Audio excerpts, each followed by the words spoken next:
रामैया को उसी गांव में खुद का एक खेत होता था। उस खेत में वो फसल उगाता था और उससे आए हुए पैसों से अपना घर चलाता था।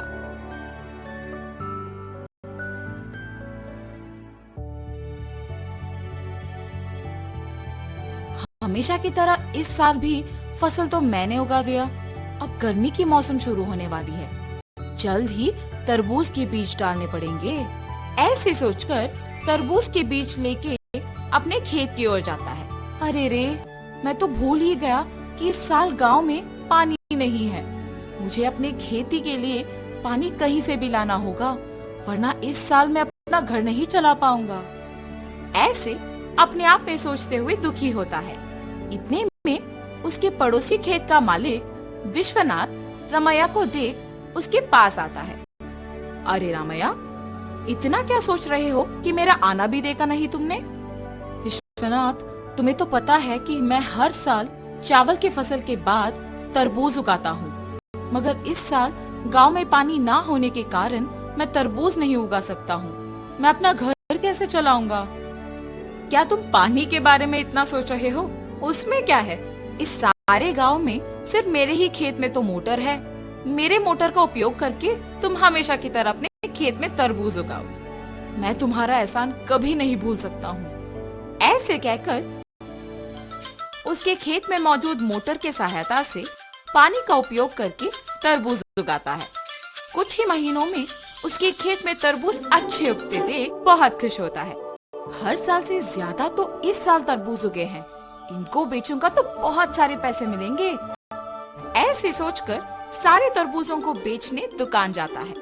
वहाँ दुकानदार तरबूजों को लेके पैसे देता है। ये सब उसी दुकान के पास मौजूद विश्वनाथ देखता है। रामैया को तरबूज की फसल उगा के बहुत सारे पैसे मिले हैं।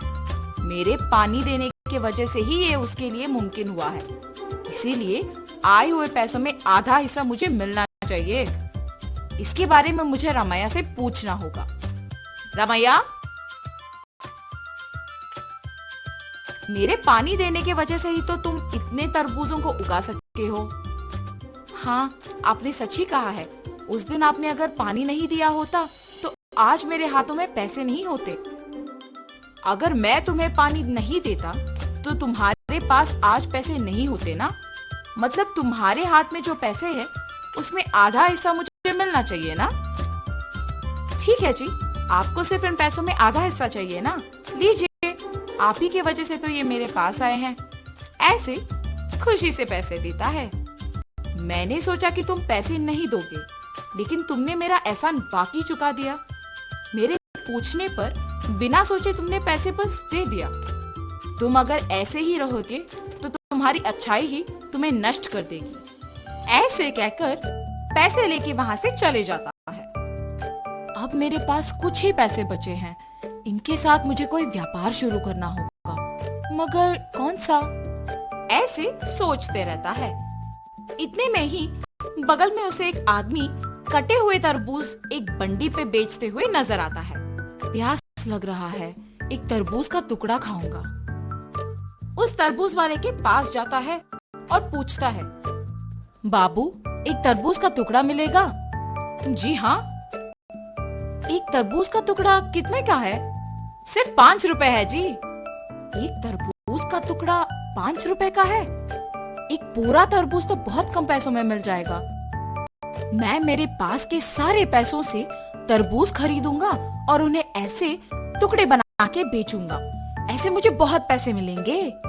तुरंत उसको पैसे देके उसके पास के सारे तरबूज लेके जाता है। उन तरबूजों को एक बंडी के ऊपर रख के उन्हें अच्छे टुकड़ों में काट के बेचने लगता है।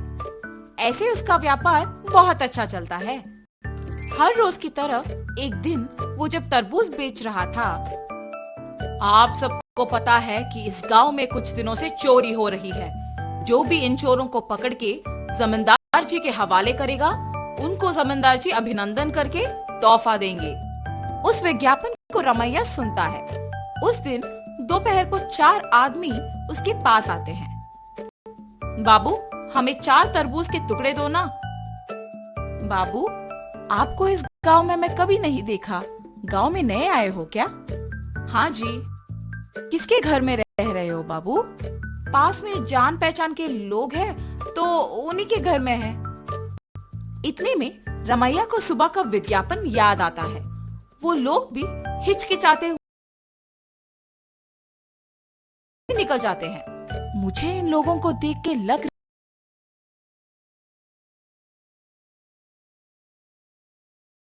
रहा मेरा शक भी चला जाएगा। ये फैसला करके उनका पीछा करता है। उन लोगों को एक घर में घुसते हुए देखता है। खिड़की में से उन लोगों को देखते रहता है। हम लोगों पे शक आए इससे पहले हमें जमींदार के घर में चोरी करके इस गांव से बाहर निकलना होगा। मेरे सोच के अनुसार ये लोग तो चोर ही निकले हैं। तुरंत मुझे ये जमींदार को बताना होगा, वरना आज जो चोरी होगा उसका कारण तो मैं ही बन जाऊंगा। तुरंत वो वहां से जमींदार के पास जाता है। जमींदार साहब, जमींदार साहब। अरे क्या हुआ रमैया, यहाँ आए हो? इस गांव में हो रही चोरियों के पीछे जो लोग हैं वो मुझे पता है। यही बताने आपके पास आया हूँ मैं। इतना ही नहीं, मैं उन्हें ये कहते हुए सुना कि वो आज आपके घर में चोरी करने वाले हैं, इसीलिए तुरंत आपके पास आया हूँ। ऐसे सब कुछ जमींदार को बताता है। क्या तुम्हें पता है कि वो लोग कहाँ हैं?